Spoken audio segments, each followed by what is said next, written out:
CSS topic start करने वाले। Last वाले सेशन में हमारा एचटीएमएल प्रॉपर कंप्लीट हो चुका है, उसका हमने प्रैक्टिकल करके भी देखा है कि एचटीएमएल से हम क्या क्या कर सकते हैं, किस तरीके से हम एक प्रॉपर वेबसाइट का स्ट्रक्चर डिजाइन कर सकते हैं हम अपने एचटीएमएल से। ठीक है, तो आज वाले सेशन में हम लोग सीएसएस देखने वाले हैं कि सीएसएस का यूज कहाँ होता है।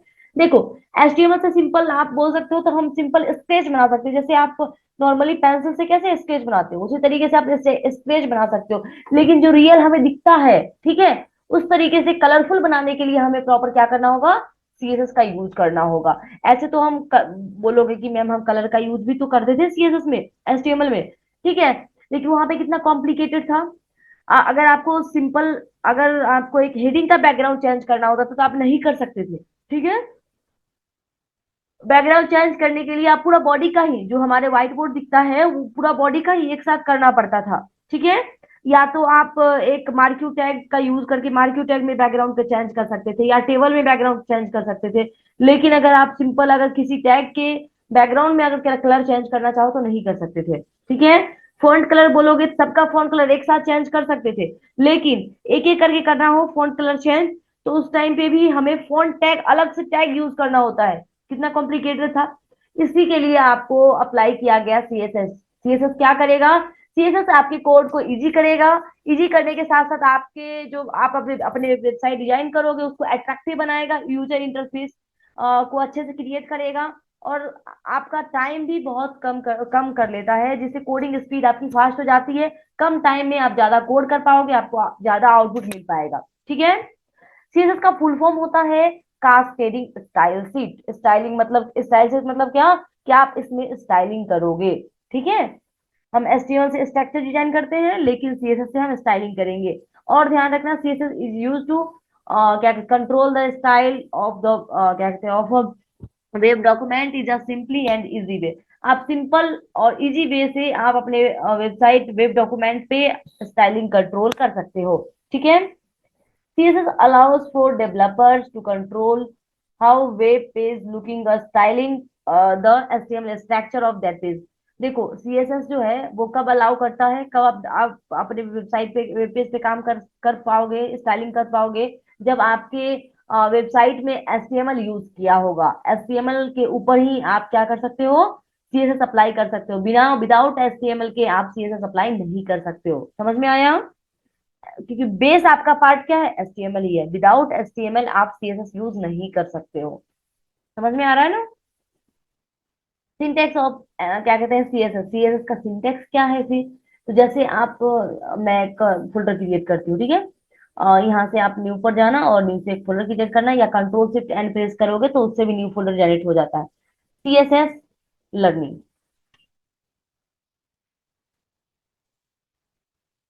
ठीक है, इस पे आप राइट क्लिक करके शो मोर ऑप्शन आएगा, इस पे क्लिक करके वीएस कोड ओपन कर लेना। तो आपका, क्योंकि आप जानते हो वीएस कोड जब भी आप ओपन करते हो तो एक फोल्डर से ही ओपन होता है ना, विदाउट फोल्डर आप इसको रन भी नहीं कर पाओगे, तो फोल्डर को ही ओपन करना होता है। यहाँ से आप न्यू फाइल पे जाना, न्यू फाइल एक जनरेट कर सकते हो, नाम रख देते हैं index dot H T M L. तो मैं बताई थी क्या, जब भी आप क्या कहते हैं, यहाँ पे मैं एच टी एम एल का कोड लिखती हूँ, ठीक है, और एच टी एम एल में कोई एट्रीब्यूट यूज करना है तो उसके लिए क्या करना होगा, यहीं पे आपको एट्रीब्यूट बीजी कलर यूज कर लो, बीजी कलर रेड वगैरह यूज करना है, जो भी करना है वो आपको इसी टैग के अंदर में ही आपको एट्रीब्यूट यूज करना होता है। ठीक है, एट्रीब्यूट नेम और एट्रीब्यूट वैल्यू। ठीक है, लेकिन अगर आप क्या यूज करना चाहते हो, सीएसएस यूज करना चाहते हो, ठीक है, तो उसके लिए आपको इसका सिंटेक्स होता है कि पहले आप सेलेक्टर लिखोगे। सेलेक्टर मतलब क्या, वही बता रहे थे कि पहले आप जब एचटीएमएल सीखते हो ना तो वहां पे टैग बोलते हैं। ठीक है, टैग बोलेंगे या एलिमेंट बोलेंगे, ये जो आपका है इसी को टैग बोलते हैं ना, बताए थे स्टार्टिंग में, इसको टैग बोलेंगे एचटीएमएल में, या एलिमेंट बोलेंगे। लेकिन जैसे आप सीएसएस में जाते हो, ठीक है, तो इसको क्या बोला जाएगा, इसी को टैग को आपको सेलेक्टर बोला जाएगा। क्या बोला जाएगा, कंफ्यूज नहीं होना है, सेलेक्टर बोला जाएगा। एचटीएमएल में इसको टैग बोलेंगे, सीएसएस में जाके इसको सेलेक्टर बोलेंगे। क्लियर, ठीक है। और जैसे आप वहां पे एट्रीब्यूट और नेम और एट्रीब्यूट वैल्यू टैग के अंदर में लिखते थे, उसी तरीके से आप सीएसएस के पेज में क्या करली ब्रैकेट पहले लिखोगे सेलेक्टर टैग, और जिस टैग पे आपको अप्लाई करना है वो टैग लिखोगे, क्या अप्लाई करना है। ठीक है, तो करली ब्रैकेट के अंदर में जैसे आपको कलर अप्लाई करना है तो कलर क्या हो गया, प्रॉपर्टी हो जाएगी, और वैल्यू क्या हो गया, रेड दोगे ब्लू दोगे तो वो आपकी वैल्यू हो जाएगी। ये आपका सीएसएस का सिंटेक्स होता है। समझ में आया।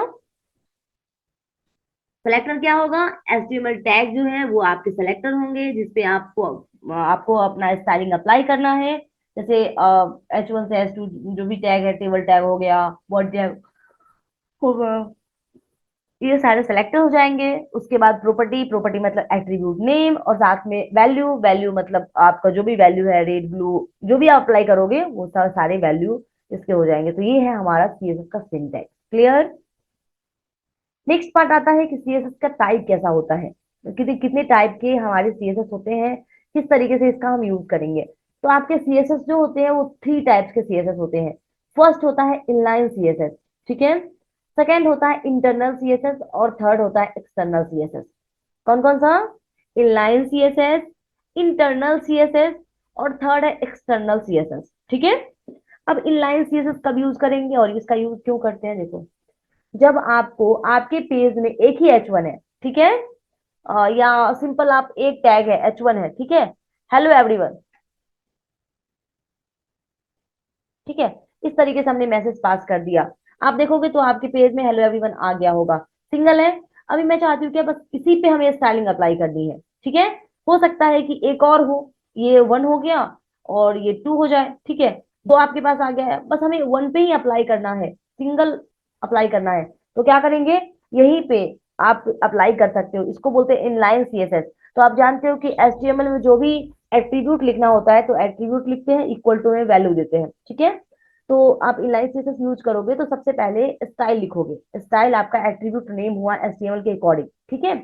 लेकिन ये तो आपके सेलेक्टर पे काम हो रहा है ना, ठीक है। तो इसकी अंदर में हमारा प्रॉपर्टी और वैल्यू अलग अलग होगा। क्यों? क्योंकि अभी हमने देखा है कि सीएसएस का सिंटेक्स होता है पहले सेलेक्टर, फिर प्रॉपर्टी नेम, प्रॉपर्टी और फिर वैल्यू, ठीक है।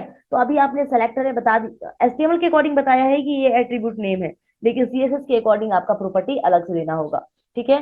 तो क्या लिखना है, बैकग्राउंड कलर देना है तो आप बैकग्राउंड कलर दे दो। और आप जब VS कोड पे काम करोगे तो वहां पे इतना जल्दी अब फास्ट वर्क नहीं करेगा, लेकिन सीएसएस सिर्फ यहाँ पे VS कोड में नोट पर प्लस प्लस में आपको बहुत टाइम लेता है, आपको एक एक चीज लिखना होगा, लेकिन यहाँ पे बहुत फास्ट हो जाएगा, ठीक है। तो बैकग्राउंड कलर कैसा रखना चाहते हो, तो मुझे येलो करना है, तो आप क्या करो, येलो कर दो। जैसे आपने येलो किया ना, देखो यहाँ पे वर्क करना स्टार्ट कर देगा, ठीक है। कलर भी चेंज करना चाहते हो, तो जब दो एट्रीब्यूट लिखना होगा ना, दो प्रॉपर्टी लिखना, अभी देखो एक ही प्रॉपर्टी दिया है ना, क्या लिया है, अब यहाँ पे कोलन मत दो, एक ही प्रॉपर्टी दिया है ना, क्या लिखा था, बैकग्राउंड कलर, ठीक है।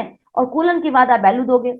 आप यहाँ पे क्या था, एचटीएमएल में हम एट्रीब्यूट नेम के बाद इक्वल टू लिखते थे, ठीक है, और डबल कोट में हम कोई वैल्यू देते थे। लेकिन जैसे ही आप सीएसएस में जाते हो तब आपको प्रॉपर्टी के बाद आपको कोलन देना होता है, ये कंपलसरी है।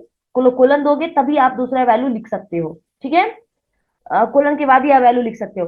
अब आपको एक क्या कहते हैं, यहाँ पे प्रॉपर्टी पे multiple attribute, multiple property apply करना है। जैसे अभी हमने सिंपल बैकग्राउंड कलर नाम का प्रॉपर्टी यूज किया, अब हमें एक कलर भी इसका चेंज करना है, तो क्या करेंगे, सबसे पहले सेमी कोलन देना होगा। सेमी कोलन से ये आइडेंटिफाई होता है कि आपका जो ये प्रॉपर्टी है वो आपका कंप्लीट हो चुका है, अब आप नेक्स्ट प्रॉपर्टी लिख सकते हो, ठीक है। अब आप कलर कलर लिख लो, कलर क्या रखने वाले हो, हमें रेड करना है, तो रेड अप्लाई कर दो। जैसे आपने अप्लाई किया देखो चेंज हो गया। इस तरीके से आप इनलाइन सीएसएस का यूज कर सकते हो। इनलाइन मतलब हर एक टैग पे देखो,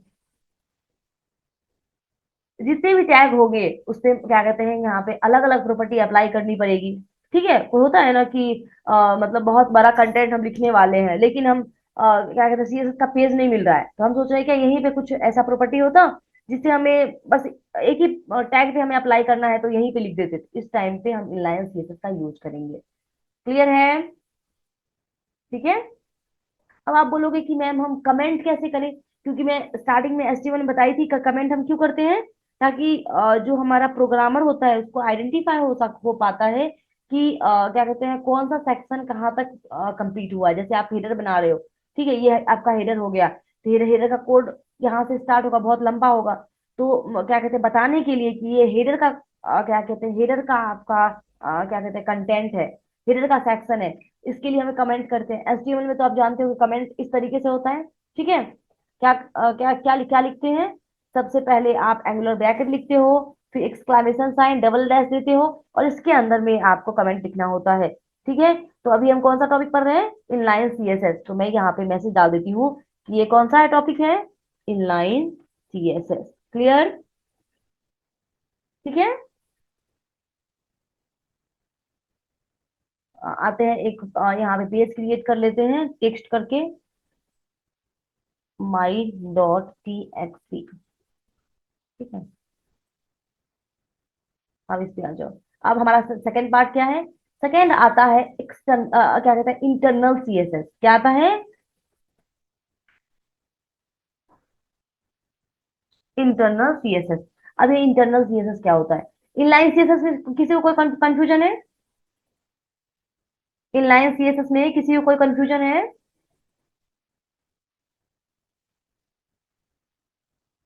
नो, चलो ठीक है। चलो, अब नेक्स्ट आता है आपका इंटरनल CSS। अब इंटरनल CSS क्या होता है? अब देखो कि आपको क्या करना है।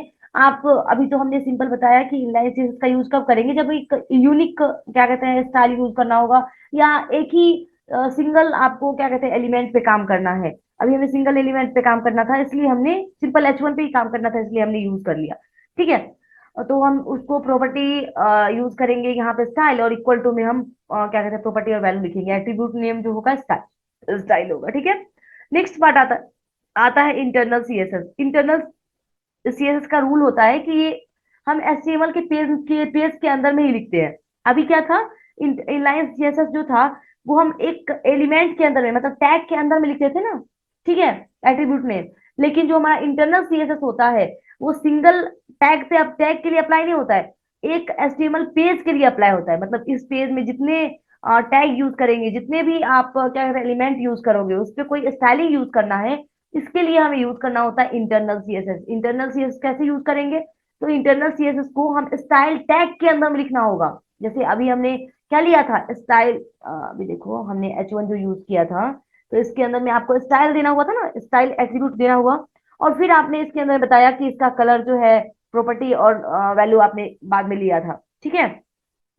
तो ये तो हमारा इनलाइन CSS है। ठीक है, क्या था ये आपका इनलाइन CSS है। लेकिन जो हमारा इंटरनल CSS होता है, उसको वो पूरा पेज के लिए अप्लाई होता है। ये तो हमारे सिंगल टैग के लिए अप्लाई हुआ था। तो जब पूरे पेज के लिए अप्लाई करोगे तो उस टाइम पे हेड टैग के अंदर में आपको स्टाइल टैग लिखना पड़ेगा। क्या लिखना होगा? Style tag. आप देखो स्टाइल लियोगे तो समझ में आ जाएगा इसको कि आप CSS ही इसमें लिखने वाले हो। लेकिन अगर आप नहीं आप चाहते हो तो यहाँ पे लिख भी सकते हो कि टाइप इक्वल टू क्या कहते हैं स्टाइल सीट। ठीक है, इस तरीके से आप लिख भी सकते हो। ठीक है। टेक्स्ट CSS इस तरीके से, या स्टाइल शीट भी लिख सकते हो। तो मैं यहाँ पे टेक्स्ट CSS ही लिख देती हूँ। इससे ये आइडेंटिफाई होगा कि आप जो इस टैग में लिखोगे वो CSS ही रहेगा इसमें। ठीक है। तो इसी के अंदर में आपको सारा प्रॉपर्टी लिखना होगा। अभी आपने जो भी प्रॉपर्टी यूज किया, देखो यहाँ पे कॉम्प्लिकेटेड कब आता है कि आप जब पैराग्राफ यूज करोगे, पैराग्राफ में भी कोई प्रॉपर्टी डालना होगा।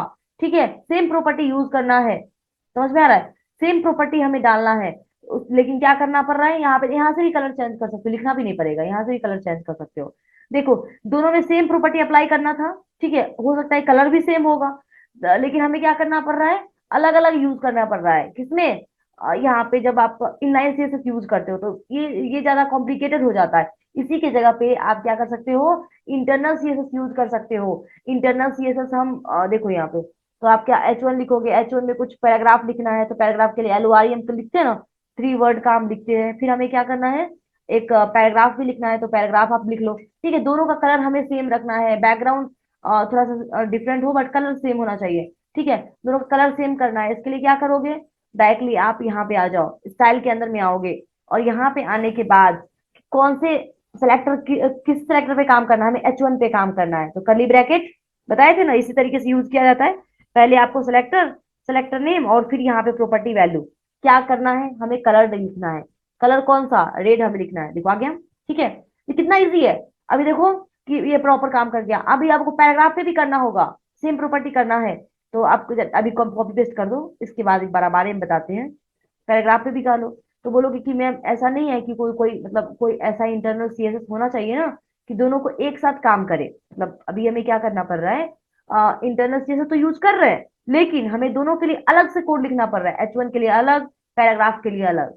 ठीक है, दोनों के लिए अलग अलग लिखना पड़ रहा है। इसके लिए भी डिफरेंट डिफरेंट सेलेक्टर है जो हम अभी यूज करेंगे। लेकिन अभी तक इंटरनल CSS समझ में आया कि इसका सिंटेक्स कैसा होता है? क्लियर है?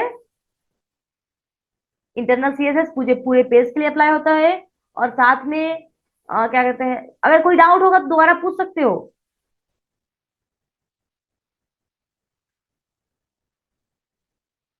अभी क्या है कि हम इंटरनल सीएसएस पूरे पेज के आपके लिए अप्लाई होगा। और जो भी सिलेक्टर पे काम करना है वो सिलेक्टर का नाम और जो प्रॉपर्टी कर्ली ब्रैकेट के अंदर प्रॉपर्टी और वैल्यू लिख सकते हो। ठीक है? सेमीकोलन देने के बाद आप दूसरा प्रॉपर्टी भी लिख सकते हो। अगर कोई बैकग्राउंड कलर लिखना है तो बैकग्राउंड कलर भी दे सकते हो। ठीक है, देखो बैकग्राउंड कलर भी आ गया। इस तरीके से आप यहाँ पे इंटरनल सीएसएस का यूज कर सकते हो। अब नेक्स्ट पार्ट आता है जो है हमारा एक्सटर्नल सीएसएस। क्या है? External CSS. अब एक्सटर्नल सीएसएस क्या होता है? तो देखो यहाँ पे कि हम एक्सटर्नल सीएसएस का यूज कब करते हैं। अभी क्या करना है कि हमें जैसे सीएसएस का एचटीएमएल का एक अलग पेज है, उसी तरीके से सीएसएस का भी अलग पेज आप बना सकते हो। लेकिन उसका एक्सटेंशन डॉट सीएसएस होगा। क्या होगा? Dot CSS. आपके सिस्टम में यहाँ पे आइकन जो है हैशटैग का आइकन आएगा। किसका आइकन आएगा? हैशटैग का। ठीक है? और एचटीएमएल का जो सिंबल होगा वो कर्ली ब्रैकेट, क्या कहते हैं यहाँ पे, एंगुलर ब्रैकेट, ये लेस देन और ग्रेटर देन का साइन आपको एचटीएमएल में दिखाएगा, जैसे टैग ओपन होता है उस तरीके से। ठीक है? तो अब क्या करना चाहते हो, तो यहाँ पे अगर H1 पे कुछ अप्लाई करना है तो ये अप्लाई कर सकते हो। कलर हमें रेड चाहिए, कंट्रोल जेड। ठीक है? और बैकग्राउंड कलर जो है वो हमें येलो चाहिए। तो ये अप्लाई कर लिया हमने। ठीक है? तो आप क्या करना चाहते हो कि आप सीएसएस का एक अलग से पेज बनाना चाहते हो उस टाइम पे, उसी को बोलते हैं एक्सटर्नल सीएसएस। मतलब सीएसएस का एक अलग पेज होगा जिसको आप यहाँ पे एचटीएमएल में कनेक्ट करोगे। तो हम बताए थे कि हेड में क्या क्या लिखते हैं, मेटा मेटा टैग लिखते हैं, टाइटल टैग यूज करते हैं, फेव आइकन ऐड करते हैं, और साथ में हम सीएसएस के पेज को लिंकिंग भी यही हेड टैग में करते हैं। समझ में आया? सीएसएस के पेज को लिंक जो आप करोगे वो भी हेड टैग में ही करोगे। तो क्या करना है, सिंपल आपको लिखना है लिंक कोलन सीएसएस। ठीक है? जैसे आप ये एंटर करोगे तो आपका शॉर्टकट आ जाएगा। रिलेशन क्या है? स्टाइल सीट है। और एचडीएफ क्या है? जो भी पेज का नाम क्या देना चाहते हो, स्टाइल डॉट सीएसएस डाल दो। और यहाँ पे टाइप भी लिख सकते हो। ठीक है? टाइप कौन सा है? टाइप क्या है? टेक्स्ट सीएसएस ही होगा ना इसके अंदर में। एंटर कर दो। अब देखो वो भी काम कर रहा है। ठीक है? इससे ये फायदा होता है कि सेम प्रॉपर्टी, ठीक है, यही प्रॉपर्टी अगर कोई दूसरे पेज पे भी चाहिए, मतलब कोई दूसरा एचटीएमएल का पेज होगा, हो सकता है कि एक अबाउट डॉट क्या कहते हैं एचटीएमएल का पेज है। ठीक है? उसमें भी कोई H1 है और सेम प्रॉपर्टी वहां पे चाहिए। H1 यहाँ पे भी है, हेलो एवरीवन। ठीक है? इस तरीके से है। इसको अगर राइट क्लिक करके यहाँ पे ओपन विथ लाइव सर्वर करेंगे, इसका भी पेज ओपन होगा। अगर सेम प्रॉपर्टी इसमें भी चाहिए तो हमें बार बार सीएसएस ना लिखना पड़े, इसके लिए हम एक्सटर्नल सीएसएस बनाते हैं। क्या करेंगे, उसी पेज को लिंक कर लें। समझ में आया? तो अभी हमें सेम कोड हमें बार बार लिखना नहीं पड़ेगा। और देखो इस पे भी काम हो रहा है, इस पे भी काम हो रहा है, दोनों का पेज क्या है, सेम है। कैसे पता करोगे? कंट्रोल यू प्रेस करो। यहाँ पे भी देखो कि लिंक किससे किया गया है, स्टाइल डॉट सीएसएस से किया गया है। और इसमें आ जाओ, इसको भी कंट्रोल यू प्रेस करोगे, सोर्स कोड ओपन होगा, इसमें भी स्टाइल डॉट सीएसएस से कनेक्ट किया गया है। समझ में आया? तो इस तरीके से आप एक्सटर्नल सीएसएस का यूज करोगे। ये करता क्या है, आपके मल्टीपल पेज में अगर सेम सीएसएस चाहिए तो उस टाइम पे आप यहाँ पे यूज कर सकते हो। और क्या कहते हैं, आपका सीएसएस का भी पेज अलग हो जाता है। ठीक है? उस टाइम पे भी हम एक्सटर्नल सीएसएस का यूज करते हैं। यहाँ तक क्लियर है?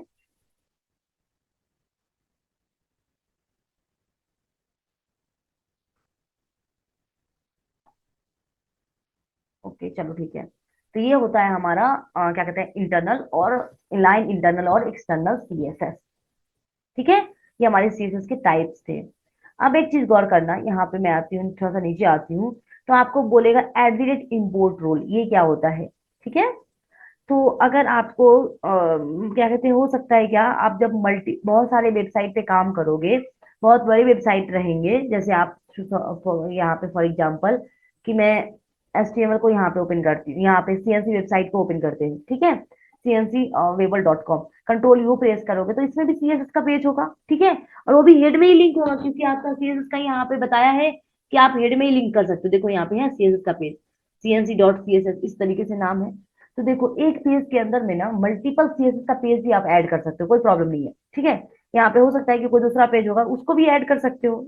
एक साथ मल्टीपल सीएसएस का भी पेज ऐड कर सकते हो। लेकिन जब आप कंट्रोल यू प्रेस करोगे सब कुछ दिखेगा ना, दिखेगा। आपने इस पेज में एक सीएसएस का पेज ऐड किया तो एक दिखेगा, दो पेज के पेज को ऐड किया तो दो दिखेगा। तो हम चाहते हैं क्या, हम मल्टीपल सीएसएस का पेज को एक साथ ऐड करें, ठीक है।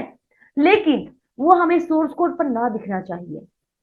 मतलब क्या कि एक और सीएसएस हो सकता है, कॉमन कॉमन पार्ट सारा होगा, तो हम क्या करेंगे, कॉमन डॉट हमने सीएसएस बना दिया कि कोई अगर पैराग्राफ यूज करेगा ना, तो उसका जो कलर है ना वो क्या करो, ब्लू कर दो, ठीक है। हमें हमारे पास क्या हो गया, दो सीएसएस हो गए, ठीक है। दोनों का यूज हमें किस में करना है, क्या कहते हैं, हमारे इंडेक्स डॉट एचटीएमएल में करना है। तो क्या करोगे, दोनों को आपस में लिंक कर दोगे, ठीक है, यही करोगे ना। कॉमन डॉट सीएसएस तो दोनों वर्क करेगा, ठीक है। दोनों एक साथ वर्क कर रहा है, करेगा। देखो काम काम कर रहा है। लेकिन हम चाहते हैं क्या कि दोनों पेज हमें सोर्स कोड में नहीं दिखना चाहिए, ठीक है। तो उस टाइम पे क्या किया जाए, लेकिन काम तो हमें दोनों को करना है। तो आप क्या कर सकते हो, सीएसएस के पेज को सीएसएस से कनेक्ट कर सकते हो। समझ में आया? इसी को बोलते हैं at the rate import rule. समझ में आया? सीएसएस के पेज को सीएसएस से कनेक्ट कर देंगे तो हमें एचटीएमएल पेज में वो पेज नहीं दिखेगा, ठीक है। और यहाँ पे आओगे सबसे फर्स्ट में, सबसे एक नंबर पे करना है, लिखना है at the rate import rule. क्या लिखोगे, at the rate import URL. अब जो भी यूआरएल डाल दो, क्या नाम है आपके पेज का, तो हमारे पेज का नाम है कॉमन डॉट सीएसएस। हमने ऐड तो कर दिया। अब जैसे आपने ऐड किया, काम तो हो रहा है, कंट्रोल अगर यू प्रेस करोगे तो एक ही एचटीएमएल पे एक ही सीएसएस पेज दिखेगा। अब जब इसके अंदर में जाओगे तो फिर बताएगा कि हाँ यहाँ पे इंपोर्ट किया है, लेकिन एचटीएमएल पेज का जो क्या कहते हैं सोर्स कोड है उस पे नहीं दिखेगा। समझ में आया? तो सीएसएस के पेज को सीएसएस से कनेक्ट करने के लिए हम at the rate import rule का यूज करते हैं। क्लियर है?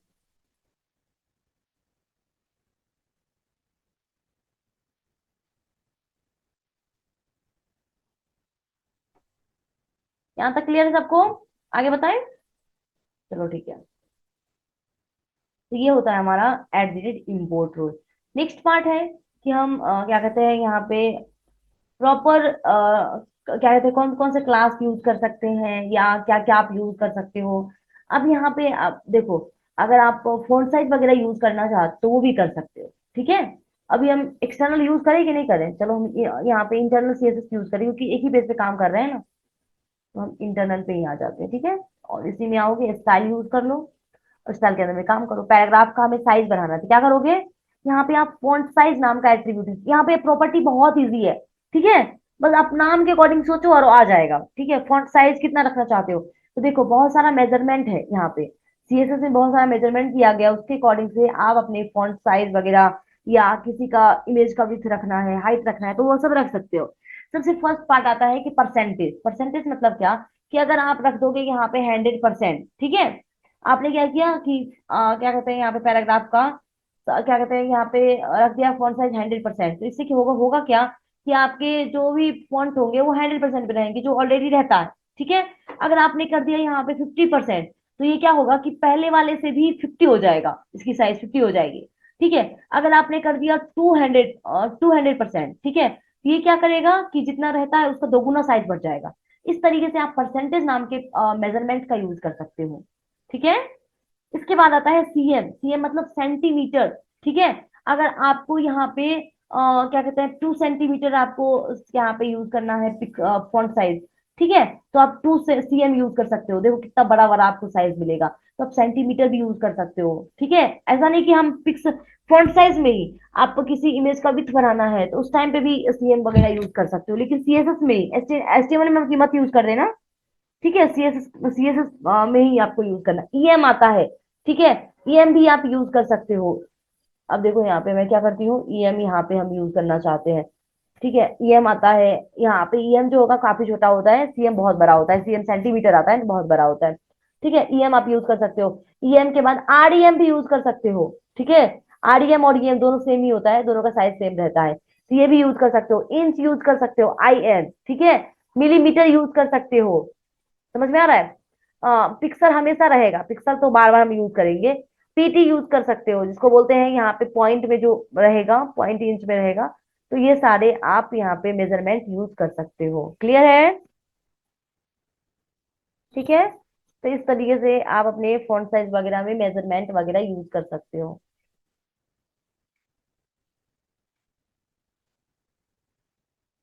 अब यहाँ पे आता है कि आप कलर कैसे दोगे। जैसे मैं एचटीएमएल बताई थी कि आप दो दो टाइप से कलर दे सकते हो। ये तो एक तो कीवर्ड के थ्रू दे सकते हो, एचटीएमएल में जब बीजी कलर पढ़ा रहे थे उस टाइम बताए थे कि एक तो ये आप क्या कहते हैं यहाँ पे इसके कीवर्ड के थ्रू दे सकते हो कि रेड कलर यूज करो, ब्लू कलर यूज करो। या तो आप हैश वैल्यू के थ्रू दे सकते हो कि हैश वैल्यू अगर देना होगा तो पहले आपको हैशटैग लगाना होता है, या तो 3 वर्ड में या 6 वर्ड में आप कलर दे सकते हो। ठीक है, 3 वर्ड में दोगे हैशटैग बहुत वैल्यू बहुत अच्छी होती है। 3 वैल्यू में दोगे तो फर्स्ट वाला रेड होता है, सेकंड वाला ग्रीन होता है, लास्ट वाला ब्लू ब्लू होता है। अगर आपने R00 लिखा है उससे क्या होगा, और F तक वैल्यू दे सकते हो। ऐसा नहीं यहाँ पे जीरो वैल्यू अप्लाई नहीं होता है। जैसे देखो कि हमें कलर देना है, ठीक है, या बैकग्राउंड कलर ही देना है, तो बैकग्राउंड कलर अप्लाई करना है। अगर आपको रेड करना है तो पहले क्या करो, हैशटैग लिखोगे। और हैशटैग में सबसे ज्यादा वैल्यू किसकी होती है, एफ ही होती है ना। ठीक है, तो आप एफ यहाँ पे लिखोगे। और ग्रीन, और नहीं तो ग्रीन चाहिए नहीं ब्लू चाहिए, तो उस टाइम पे क्या होगा कि सिंपल रेड कलर आपको डिस्प्ले होगा। ठीक है, तो ये हमारे हैशटैग की वैल्यू थी। अगर आप रेड और ग्रीन को मिक्स कर दोगे तो उस टाइम पे येलो कलर डिफाइन होगा। आप तीनों को मिक्स कर दोगे तो व्हाइट कलर आएगा। अगर आप यहाँ पे क्या कहते हैं रेड और ब्लू को मिक्स करोगे तो पिंक कलर डिफाइन करें। इस तरीके से आप यहाँ पे कलर बना सकते हो, किसके थ्रू, हैशटैग वैल्यू के थ्रू। तो ये तो फर्स्ट हुआ। और शॉर्ट मतलब 3 वर्ड आप यूज करोगे या 6 वर्ड कर सकते हो। इसके बाद आता है क्या कि आप एक RGB भी दे सकते हो। ठीक है, और ये दूसरा तरीका होता है यहाँ पे वैल्यू देने का। तो ये कैसे आप यूज करोगे, ये समझ में आया। ये तो हैशटैग पता ही है आपको। और नहीं तो कलर के कलर भी बता देते हैं यहीं पे। कलर जैसे रेड ब्लू, ये तो दूसरा दूसरा टाइप हुआ। ठीक है, लेकिन अगर आपको H1 का बैकग्राउंड चेंज करना है तो तीसरा तरीका होता है कलर देने का, RGB, रेड ग्रीन ब्लू। और ये तीनों की वैल्यू आप डायरेक्टली असाइन करोगे। इसकी सबसे हाईएस्ट वैल्यू जो होती है वो यहाँ पे आपको लिखा होगा, हाईएस्ट वैल्यू जो होगी 250, ऐसे ही कुछ तो 255 वैल्यू होती है। ठीक है, ये परसेंट वाला वर्क नहीं करता, तो परसेंट वाला अप्लाई मत करना। ठीक है, लेकिन जो ये RGB वैल्यू है ये अप्लाई होती है, ये अप्लाई कर सकते हो। तो क्या करोगे, 255 अगर लिखते हो और फिर दूसरे वाले को जीरो, दूसरे वाले को जीरो लिखोगे तो रेड और ग्रीन और क्या हुआ, ब्लू जो है जीरो हो गया। लेकिन हमने सिंपल रेड को सबसे हाईएस्ट वैल्यू दिया है तो यहाँ पे रेड कलर डिस्प्ले होगा। समझ में आया।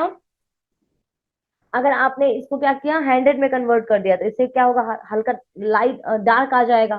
ठीक है, तो डार्क वैल्यू में डिस्प्ले हो जाएगा। ठीक है, अगर तीनों को यहाँ पे हम 100 अप्लाई कर देंगे तो इससे क्या होगा कि आपको ग्रे कलर मिक्स हो जाएगा। ठीक है, इस तरीके से आप यहाँ पे कलर वगैरह बना सकते हो RGB करके। समझ में आया। ठीक है, तो और एक तरीका है क्या कि, तो कलर तो हमें समझ में आ गया कि दो तरीके से दे सकते हैं।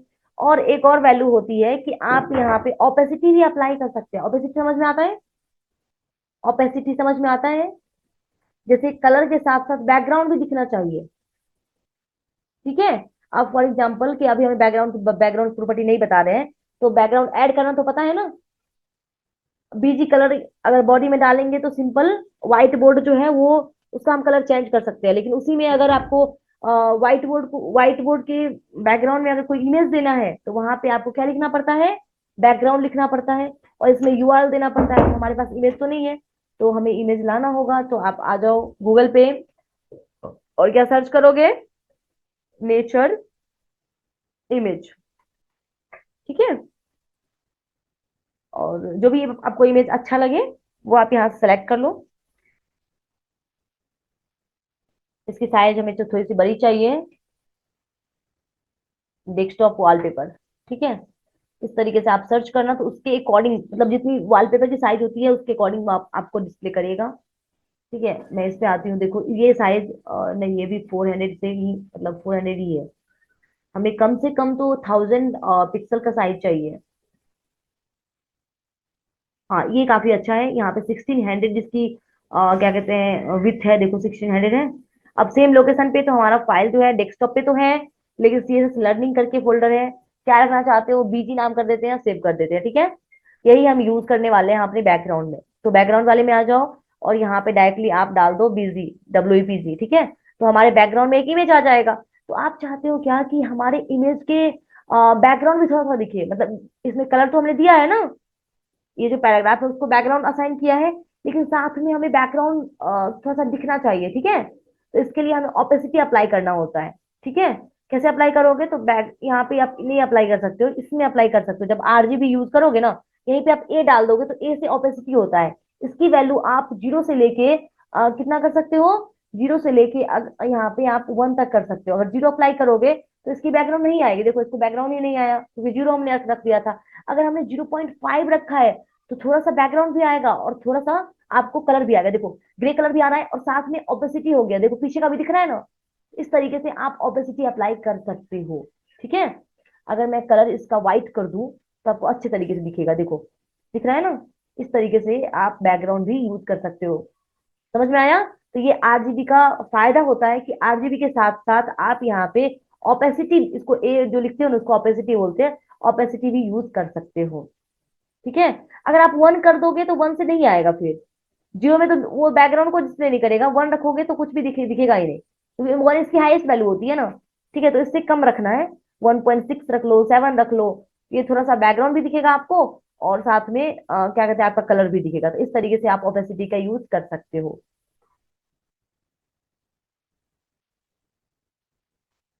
क्लियर है?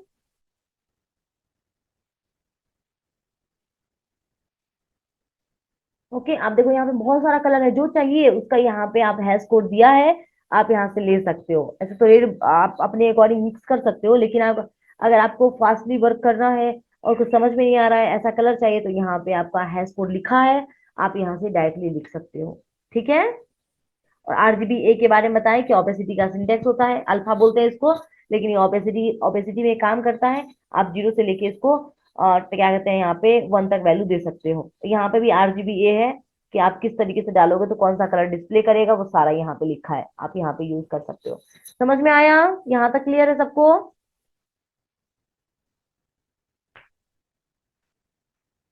ठीक है, सबको आपको प्रैक्टिस करना है। ठीक है, अब देखो कि आप अगर क्या करना चाहते हो, सीएसएस के पेज में आपको कमेंट करना है। क्या करना है, या तो अब सीएसएस में, सीएसएस के पेज में, या ये भी तो सीएसएस का ही पेज हुआ ना, ये जो स्टाइल के अंदर में लिखा है, तो ये भी एक सीएसएस का सिंटेक्स हुआ। ठीक है, इसके अंदर में भी अगर कमेंट करना चाहते हो तो एचटीएमएल का सिंटेक्स तो काम करेगा नहीं। तो यहाँ पे आपको लिखना होता है स्लैश, उसके बाद आपको लिखना होता है स्टार। ठीक है, और फिर से इसके अंदर में कुछ कंटेंट लिखो कि आप स्टाइलिंग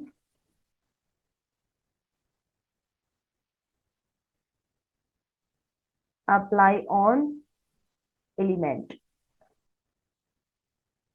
ठीक है, इस तरीके से अप्लाई किया, इसको क्लोज कैसे करेंगे, तो फिर से स्टार करके और स्लैश डाल दो। तो ये हमारा सिंटेक्स होता है किसका, सीएसएस के कमेंट का। समझ में आया? इस तरीके से आप सीएसएस में कमेंट कर सकते हो। मैं लिख लिख देती हूँ यहाँ पे, कमेंट सिंटेक्स इन सीएसएस। ओके, तो यहाँ तक आपका आज तक कंप्लीट हो चुका है, और नेक्स्ट सेशन में और इसके आगे बढ़ेंगे। लेकिन मैं सारा पीडीएफ आपको आप लोगों को सेंड कर देती हूँ, आप लोग एक एक करके सबको कंप्लीट करना है, सबको प्रैक्टिस करना है, और फिर मुझे जो भी आप प्रैक्टिस करोगे उसका स्क्रीनशॉट लेके मुझे प्रॉपर सेंड करोगे। ठीक है, पिछले वाला भी प्रॉपर असाइनमेंट कंप्लीट कर लेना, और जो अभी हम अभी सीएस पढ़ रहे हैं इसका भी असाइनमेंट धीरे धीरे कंप्लीट करके मुझे सेंड करना है। ओके, क्लास स्टॉप करें।